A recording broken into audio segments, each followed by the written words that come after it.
Hello, my name's Vicky Keeley. I'm the Chief Exec of Sefton Carers Centre, and today is Carers' Rights Day, and we've invited Sefton Adult Social Care to answer some questions from our local carers. I'm delighted to welcome Maureen Lewis, Team Manager of Sefton Adult Social Care. Hello. Oh, hello, Vicky. Thank you. It's a pleasure to be here. Maureen, before we start on the questions, could you just give us a bit of a background of what adult social care does?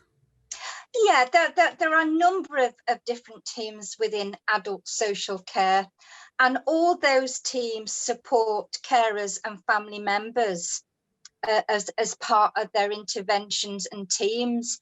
A lot of carers may already know about some of the teams that we have in adult social care, but just to let everybody know, we have a separate safeguarding adults team, and they obviously support people through safeguarding concerns and issues as part of making safeguarding personal. We also have what's called a triage front door, and as part of that triage front door, adult social care receive new referrals on behalf of service users in adult social care or new people who are looking towards using our services as part of assessed eligible need. We also have two long-term teams as well, north and south of the borough. And we also have a dolls team, and that's a deprivation of liberty team as well. And that supports people's liberties, as it says. And also some carers might be aware of this, for example, if they've got a loved one within a nursing home or a care home, and they may have a capacity issue, but are wanting to actually leave that environment. That's where the DOLS assessor, the best interest assessor, would come in, and they would do a DOLS assessment. As well as that, we've also got a drugs and alcohol team as well. And of course, I'm the team manager from the reassessment team. And what we do is we review and reassess existing care packages by looking at service user support plans. And we also have a number of different project teams as well that have been set up in adult social care. And all of these teams work in partnership with families and carers. Thank you. Okay, that leads us nicely onto our questions from carers. The first one relates to carers assessments. And within the assessment, it asks carers what is going well and what support do you have? One of the carers is saying that they feel that these questions were developed obviously prior to COVID, and that currently for carers, things aren't going well. And their support networks are being restricted, obviously, because of the COVID restrictions. Will the council review the carers assessments to support carers in the reality of today and the future? Yes, we will review the carers assessment form, and certainly, through these difficult times with COVID and the pandemic, it's even more important to look at that on behalf of our carers. And I think as well, these questions will prompt discussions and enable carers to outline, what might be working well in this current situation and what support is in place. And that's all part of the current carers assessment document. But yes, absolutely, we can review the carers assessment form and amend based on feedback from carers as required. Thank you. Daycare centres, obviously prior to COVID, people receiving assessed services for daycare centres, and obviously in line with restrictions and social distancing, some of those places have been reduced. After the COVID situation has finished, will those assessments for the day centres be reinstated as they were previously? Well, what we will need to do, Vicky, we will need to assess this as we become more aware of the situation. As we are aware with the pandemic, the second spike is even more difficult for everybody, and in particular, our carers. So yes, we will need to assess this situation as we become more aware of and any ongoing risks. But as long as it's safe to do so and people wish to go back to the day centre, we can support that, we can facilitate that. In terms of people in supported tenancies and other activities, yeah, we would also wish to support people in accessing a range of activities which would perhaps build on other experiences they have been able to access while building-based provision has not been available, and may enhance their skills and independence. So I suppose what I'm really saying about that is where it's not been appropriate or safe for some of our service users to return to daycare, other services have been assessed and put in place, and it might be that after obviously this all settles down, that those service users may want to continue with that, but obviously we can't preempt that at this time.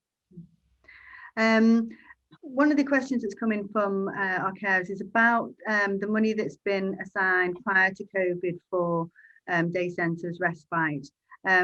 Obviously with the restrictions now with day centres, is there a different way that money can be used, possibly through direct payments to receive support at home? Yeah, that's a really good question. Yeah, individual assessments have been undertaken for service users, and where there's an option, or the service have been commissioned to support the individual for that service user. So if the person wishes to take this as a direct payment, that can also be considered as well. Great. Mental health, obviously, for carers is a big thing at the moment. We've seen a lot of this through our own provision with the Carers Centre, and the stress and impact that COVID has had on being a carer, and the increased demands on that. Carers are obviously exhausted, and the respite that they previously were able to access obviously is again restricted because of COVID. Can you tell me what respite options there are for carers and what's happening in other areas possibly? Yeah, I mean, we are in adult social care, like most other local authorities, aware of the impact on carers at this time. And social workers and practitioners have and continue to work with families to identify other options to support them at this time. And we also work with Liverpool City Region, and we know this is a similar situation for them at this time. Thank you. Care homes obviously in the news a lot at the moment with restricted visits, and obviously that's impacting on families and carers because they want to see their loved ones, and obviously in the supported living arrangements as well. Can you tell us what Sefton Council's policy is to support the rights of families to see their loved ones in care homes or supported living? Yeah, of course, Vicky. Yeah, we would obviously wish to support the rights of families at this time. It is obviously particularly difficult, as I said earlier in relation, to carers. However, we also need to follow the guidance through central government, as this enables the safety of our most vulnerable people living in care homes and supported living settings at this time. So I think it is a balance, obviously supporting our carers, but obviously also, we need to make sure that we're following the guidance by central government. Okay, and still on the same note of care homes, if a family decided they wanted to remove their loved one from a care home, would they be able to do that? Yes, I mean, a loved one may feel the need to leave that particular home or relocate to another home for whatever reason. And if they have capacity, leaving or relocating to another home is the choice of that resident. But what obviously we have to take on board as well is to obviously check and ensure that that particular service user resident has capacity, and that is the ability to make a decision or take an action that impacts on a person's life and indicates that a person is able to make a decision about their own care and treatment. And that obviously includes if they want to move somewhere else. So what the social worker would be looking at as part of that, they would be looking at an assessment of capacity, and that's set out in the Mental Capacity Act 2005. Thank you, Maureen. And this is the last question from our carers. A lady who's been a carer for the last 20 years. She's a parent carer, obviously been through the system for many years now. She understands the resource implications, and she doesn't blame the system itself as such, but she would like to know what action and plans do you have in place to improve decision making under the true needs of the service and service users and their carers?